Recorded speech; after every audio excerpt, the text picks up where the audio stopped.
क्या मैंने तुमसे कहा था कि तुम जाकर अपनी जिंदगी को तबाह बर्बाद कर दो? अपने आप को मत थकाओ, मैं फैसला कर चुका हूँ। ओजान, जागो जागो मेरे दोस्त, जागो।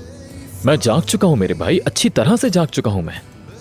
अगर तुम जाग चुके हो, मेरी आवाज सुन सकते हो। गौर से सुनो मेरी बात, तुम्हारे कान तक आवाज आ रही है? किसकी? आलिया मैडम की फरियाद की आवाज। कल के बाद बस वही आवाज आने वाली है। तुमने तो कश्तियां जलाने का फैसला कर लिया। ठीक है मेरे भाई, हो सकता है तुम्हें कोई नई कश्ती मिल जाए। मेहमद, वैसे तुम यहाँ बहुत अच्छी दोस्ती निभा रहे हो।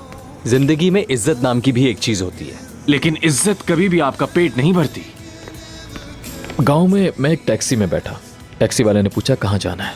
उससे कहते जहां तुम्हारा दिल चाह रहा है वहां ले चलो। सरकन, तुम कितने बेवकूफ आदमी हो, कभी कोई बात नहीं बताने देते। यार इसको छोड़ो, मैं जानना चाहता हूँ कि आगे क्या हुआ था। जिस शख्स को ये मालूम ना हो कि तो कोई हवा उसकी मदद नहीं कर सकती है। Okay, continue. मेरे मरहूम बाबा ये कहा करते थे। शायद इस वक्त मैं हवाओं के अगेंस्ट चलना चाहता हूँ। मेरे बाबा ने सालों तक इस कश्ती को चलाने की कोशिश की।